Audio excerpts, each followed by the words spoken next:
Mesdames et messieurs, bonjour.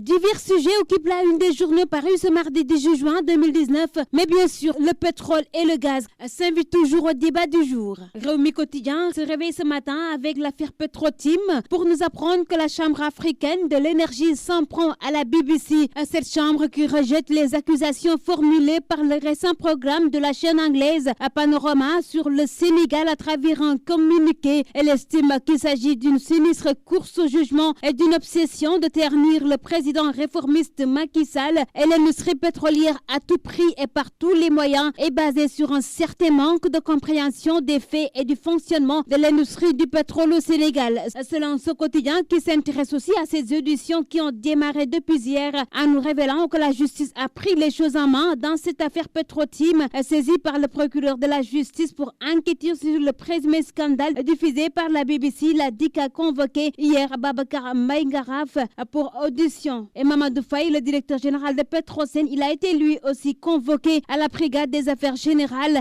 pour la même affaire. Nous renseigne Rewmi dans ses colonnes avant de préciser qu'aussi Pierre Goudiaby Atepa il sera entendu jeudi prochain. L'Observateur nous parle à sa une de ce matin de Timis avec cette équation des 6 000 milliards de francs CFA. Comment l'État pourrait dénoncer le contrat avec Petrotim? L'Observateur nous en parle ce matin avec ce malaise alussal au sein du pouvoir et les minutes du face-à-face entre Babacar Mbaye Ngaraf et la DIC. L'Obs en traite également ce matin en nous révélant que le journaliste Moudban sera auditionné ce mardi. Pendant ce temps, les Échos voient aussi la DIC qui s'y met et nous apprend qu'une autre manifestation se prépare, toujours par rapport à ce scandale des contrats pétroliers accordés à Franck Timis.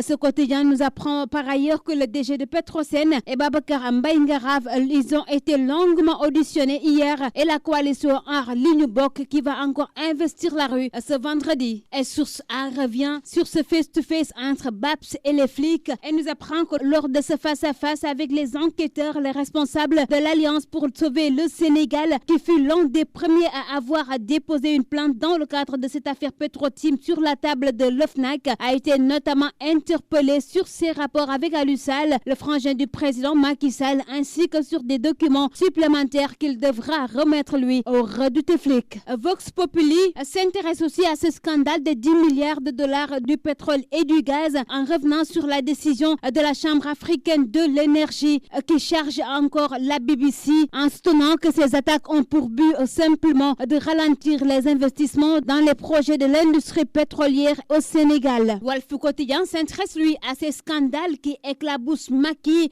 C'est pour parler de Petrotim, de Big Togo, du coude, du Prodac, de l'affaire des 94 milliards, de la réfection du building administratif de Necotrans et de ArcelorMittal. Ce quotidien qui parle par ailleurs de cette opposition avec un combat à deux vitesses. Certains partis sont plus impliqués que d'autres dans ce combat contre le scandale de corruption. Selon Walf Quotidien, Ousmane Sonko, Barthélémy Diaz et le Congrès pour la Renaissance démocratique semblent plus impliqués que les partis les plus actifs du Front de résistance nationale. Sud Quotidien voit cette même opposition qui serait dans le clair-obscur avec ses soupçons d'aphonie sur le scandale autour des contrats pétroliers et gaziers, accusés par une partie de l'opinion d'avoir adopté la politique du silence dans le débat autour des contrats pétroliers et gaziers. Certains partis de l'opposition, tels que le PDS, le PUR et le Grand Parti, entre autres, ils bottent en touche et renvoient à la position du Front de résistance nationale selon Sud Quotidien. Et pourtant, selon toujours ce quotidien, force est de reconnaître qu'à titre individuel, tous les leaders de l'opposition qui ont accepté de prendre part au dialogue initié par le président Sall, ils sont restés aphones sur cette question. Autre sujet qui intéresse les journaux parus ce mardi 18 juin 2019,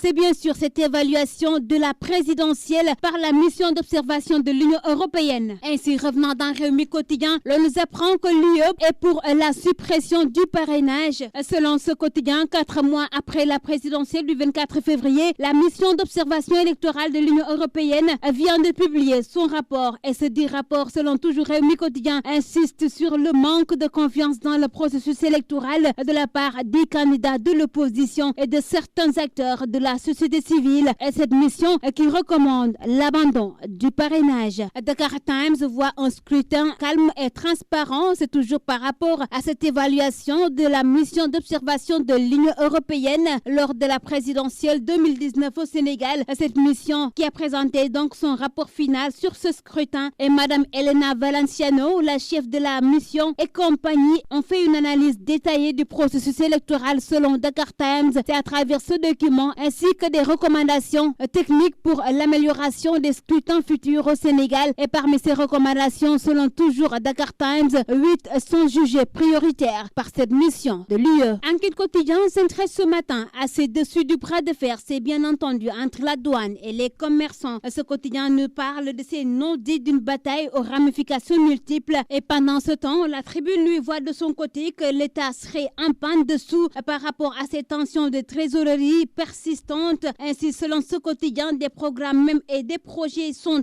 à l'arrêt ou au ralenti. Depuis quelques jours, certains commerçants montent au créneau pour dénoncer l'augmentation des tarifs douaniers. Autant de raisons selon la tribune pour parler de la mise en branle de Dakar, ville morte. Seulement, il est dit et signalé que l'État du Sénégal a déjà lancé une opération de renflouement de caisses parce que tout simplement, selon la tribune, les tensions de trésorerie sont encore d'actualité. Terminons, mesdames et messieurs, ce tour des kiosques sénégalais avec Record qui parle ce matin de ces lions au Caire ce mardi. Sadio Mané réintègre le collectif. Ainsi barre la une de ce quotidien de Record qui nous parle de Gassama qui se blesse aux adducteurs et d'Aliou Cissé, le coach national. Selon lui, notre vécu peut faire la différence. Voilà, mesdames et messieurs, c'en est tout donc pour le tour des kiosques sénégalais paru ce mardi 18 juin 2019. Merci à vous de l'avoir suivi et très bonne lecture à tous.